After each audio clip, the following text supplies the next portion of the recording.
Benda padat dapat ditemukan di sekitar kita. Benda padat mudah dikenali karena wujudnya yang tidak berubah-ubah.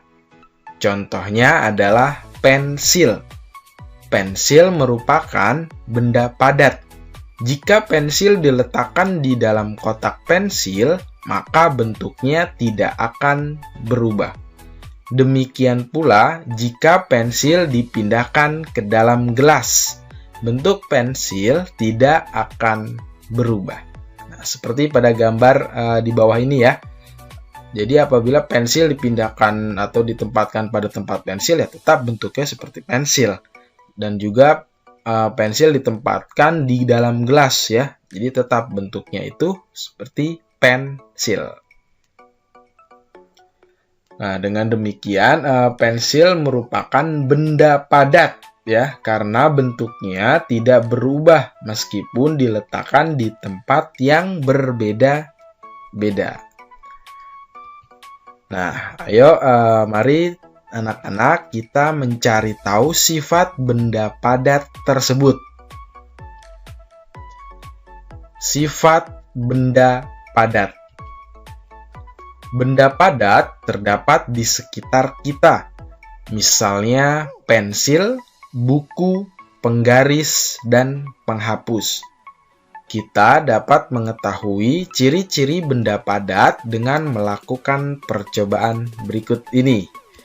Nah, yang pertama itu sediakan sebuah pensil, gelas, dan mangkok.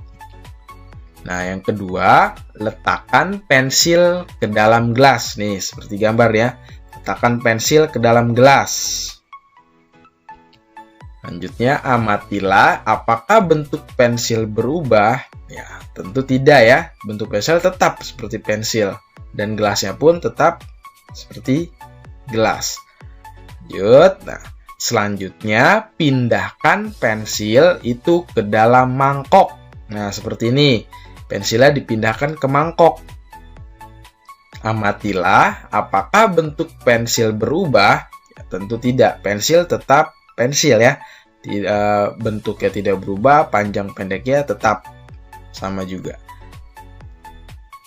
Oke, paham ya anak-anak sampai sini? Oke, jadi pensil merupakan benda padat ya, karena bentuknya tidak akan berubah meskipun diletakkan di tempat yang berbeda-beda. Nah, itu adalah arti dari benda padat ya. Jadi walaupun apapun benda padat itu, apabila dipindahkan atau diletakkan di tempat yang berbeda-beda, maka bentuknya tidak akan berubah. Nah, kesimpulannya berdasarkan percobaan tersebut ya, yang tadi itu ya, kita mendapatkan hasil pengamatan nih sebagai berikut. Yang pertama, bentuk pensil tidak berubah ketika dimasukkan ke dalam gelas ya. Setuju ya? Tadi ya, tidak berubah, bentuk pensil tetap ya.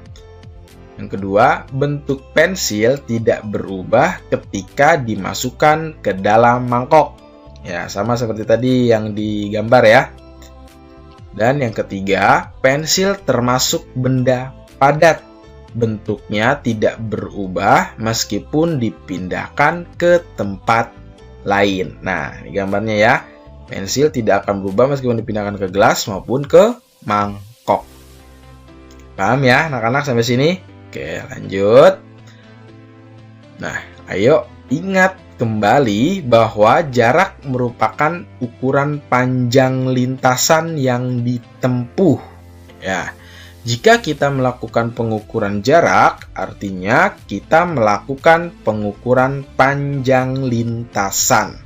Satuan jarak yang sering kita gunakan sehari-hari adalah kilometer atau km dan meter atau m. Nah, ingat ya, apabila kalian lupa akan tangga satuan, maka dilihat lagi pada video pembelajaran Pak Guru yang sebelumnya ya. Situ ada video mengenai tangga satuan panjang. Oke ya. Lanjut. Rumah Dayu berjarak 6 km dari sekolah. Jarak dari sekolah ke pasar 7 km. Berapa jarak yang ditempuh Dayu dari rumah ke pasar? Nah, sini ada contoh gambarnya nih ya. Nih, jarak dari rumah Dayu ke sekolah itu 6 km. Nah, jarak dari pasar ke sekolah itu 7 km.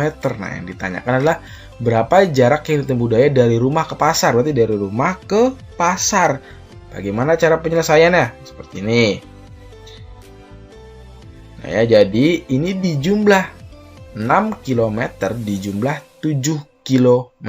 Nah ya, jarak yang ditempuh Dayu dari rumah ke pasar adalah 6 km ya, jarak dari rumah ke sekolah ditambah 7 km jarak dari sekolah ke pasar. Maka hasilnya adalah 13 km. Oke, mudah ya. Oke, lanjut, ada contoh yang lain. Nah, Udin dan Beni akan berlomba lari. Jarak yang akan ditempuh 350 meter. Lomba pun segera dimulai. Saat Udin telah sampai ke garis akhir, Beni baru menempuh 200 meter. Berapa meter sisa jarak yang harus ditempuh Beni sampai akhir? Oke, jadi yang ditanyakan adalah jarak yang harus ditempuh Beni sampai akhir ya, karena Beni kalah dengan Udin. Udin saat telah sampai garis finish atau garis akhir, sementara Beni itu baru menempuh 200 meter ya. Jarak dari start hingga finish atau akhir itu adalah 350 meter. Ini penyelesaiannya. Jarak yang harus ditempuh Beni untuk sampai garis akhir adalah 300 meter. Nah, dikurang jarak yang sudah ditempuh oleh Beni ya. Ini seluruh jaraknya nih harusnya itu 350 meter. Nah, tapi Beni baru menyelesaikan 200 meter nih. Berarti tinggal sisanya berapa? Maka dikurang 350 meter dikurang 200 meter. Hasilnya adalah 150 meter. Mudah ya. Lanjut, satu lagi nih. Jarak rumah Edo ke sekolah 2500 meter. Jarak rumah Siti ke sekolah 4740 meter. Berapa meter perbedaan jarak rumah Siti dan Edo dari sekolah? Nah, perbedaannya ya. Jarak dari rumah Edo ke sekolah 2500, sementara dari rumah Siti ke sekolah adalah 4740. Nah, seperti ini penyelesaiannya. Jadi, perbedaan jarak rumah Siti dan Edo dari sekolah adalah, kita kurang perbedaannya. Jadi, yang pertama ditulis jarak rumah Siti dulu ke sekolah nih. 4740 meter dikurang 2500 meter jarak rumah Edo ke sekolah. Maka hasilnya adalah 2240 meter. Oke, bagaimana? Mudah? Itu ya, mudah ya. Apabila kalian ingin lebih menguasai atau lebih memahami jarak, cara menghitung atau mengkonversi kilometer ke meter maupun meter ke kilometer, maka tentu kan harus hafal tangga satuan panjang, dan harus ingat juga apabila ke bawah itu dikali atau dibagi, apabila ke atas itu dikali atau dibagi, harus tahu juga ya. Oke.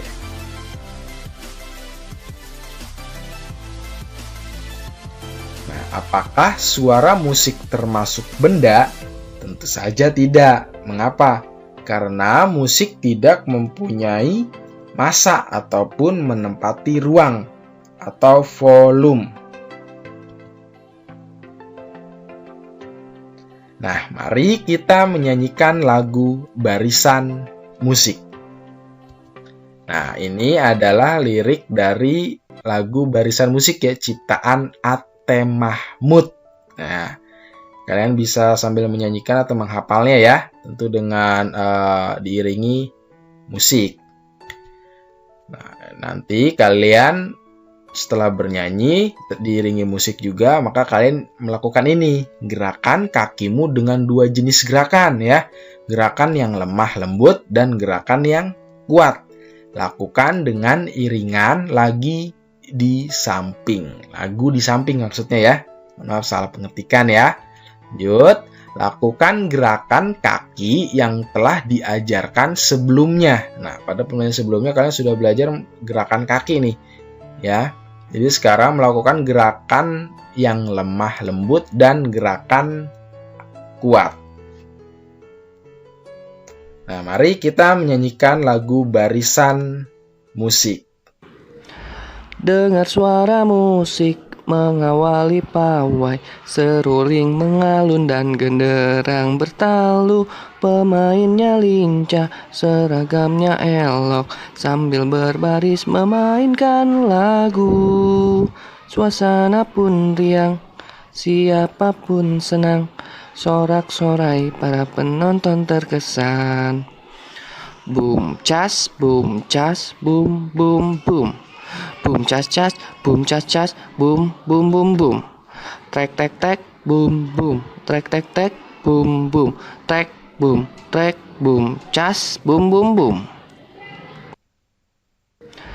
Dengar suara musik mengawali pawai, seruling mengalun dan genderang bertalu. Pemainnya lincah, seragamnya elok, sambil berbaris memainkan lagu. Suasana pun riang, siapapun senang, sorak-sorai para penonton terkesan. Boom cas, boom cas, boom boom boom. Boom cas cas, boom cas cas, boom boom boom boom.